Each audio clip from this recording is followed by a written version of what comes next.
नमस्कार मंडळी, सुहानीज किचनमध्ये आपले स्वागत आहे. चाळणीवरती साबुदाणा घालून तर पहा, एक युनिक आणि उपवासाची रेसिपी आज आपण पाहणार आहोत. महाशिवरात्री जवळच येत आहे आणि त्यासाठी आज आपण एक मस्त अशी उपवासाची रेसिपी पाहणार आहोत. रोजचीच आहे पण थोड्या वेगळ्या पद्धतीने आज आपण पाहणार आहोत. तर ही ट्रिक तुम्ही करून पाहिलात ना तर तुमची रेसिपी अजिबात फसणार नाही. त्यासाठी व्हिडिओ अजिबात स्किप करू नका, तेव्हाच तुम्हाला समजेल की आपण काय पाहतोय ते. लगेचच रेसिपीला सुरुवात करूया. तर इथे मी 1 वाटी साबुदाणा रात्रभर भिजत ठेवला होता. तर भिजत कसा ठेवायचा, तरच आपला हा साबुदाणा सकाळी छान असा मोकळा तयार होतो. तर त्यासाठी पहिला साबुदाणा घ्यायचा, स्वच्छ धुवून घ्यायचा 2 ते 3 पाण्याने, म्हणजे त्यातला जो स्टार्च असेल तो पूर्णपणे निघून जातो. त्यानंतर साबुदाणा घेतल्यानंतर भांड्यामध्ये अगदी साबुदाणा बुडेल एवढेच पाणी ठेवायचे आणि रात्रभर साबुदाणा छान असा भिजत ठेवायचा. इथे पाहताय तुम्ही, अगदी छान असा मोकळा साबुदाणा आपला भिजला गेला आहे.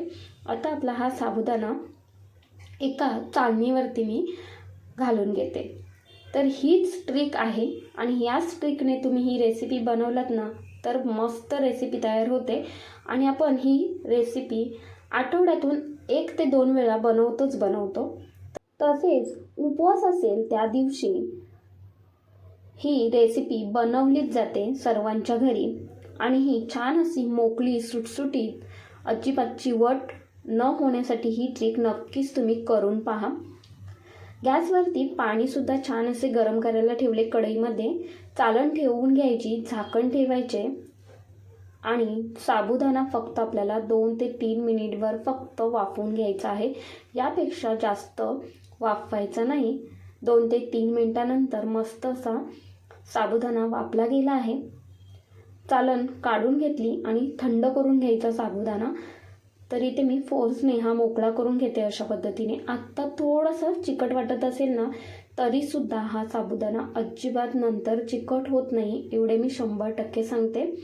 आता लगेचच आपल्याला रेसिपी बनवायची आहे. तर त्यासाठी गॅसवरती कढई गरम करायला ठेवली. 1 चम्मचभर तेल घालून घेतले, अर्धा चम्मचभर जिरे घालायचे आणि एक मीडियम साईजचा बटाटा पातळ कापून घ्यायचा. पातळ कापल्यामुळे लवकर शिजलासुद्धा जातो आणि तेलामध्ये मस्त असा हा बटाटा परतून घ्यायचा.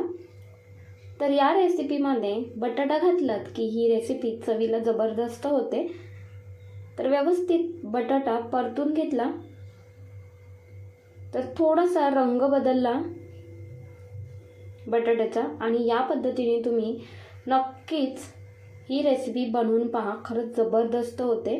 तर इथे पाहताय तुम्ही, बटाट्याचा रंगसुद्धा थोडासा बदललेला आहे. 2 हिरवी मिरची घालून घेते.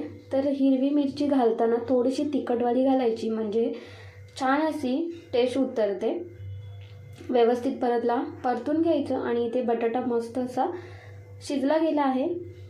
आता यामध्ये आपल्याला घालायचं आहे साबुदाणा.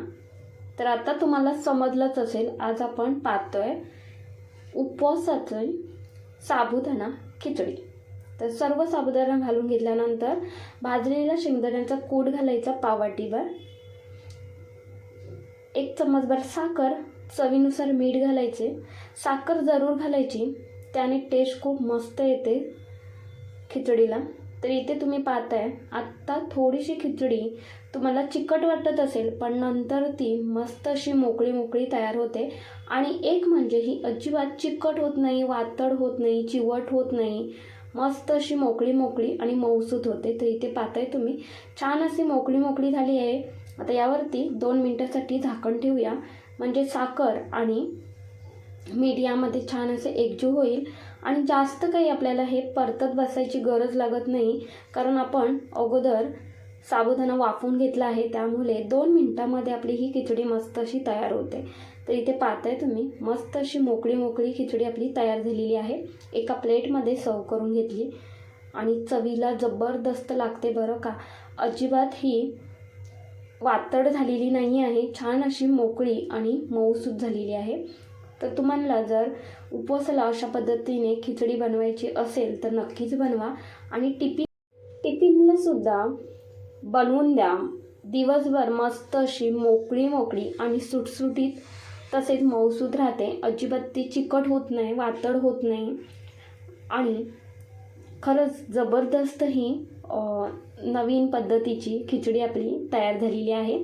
तर येत्या महाशिवरात्रीला अशा पद्धतीने उपवासाची साबुदाणा खिचडी नक्कीच बनवा. तर इथे तुम्हाला मी दाखवते किती मस्त अशी दाणेदार आपली खिचडी तयार झालेली आहे. तर तुम्हाला ही रेसिपी कशी वाटली ते मला कमेंट्समध्ये नक्कीच कळवा. थोडी जरी आवडली असेल तर एक लाईक, शेअर, हाईप तसेच सुहानीज किचनला सबस्क्राईब करायला विसरू नका. धन्यवाद.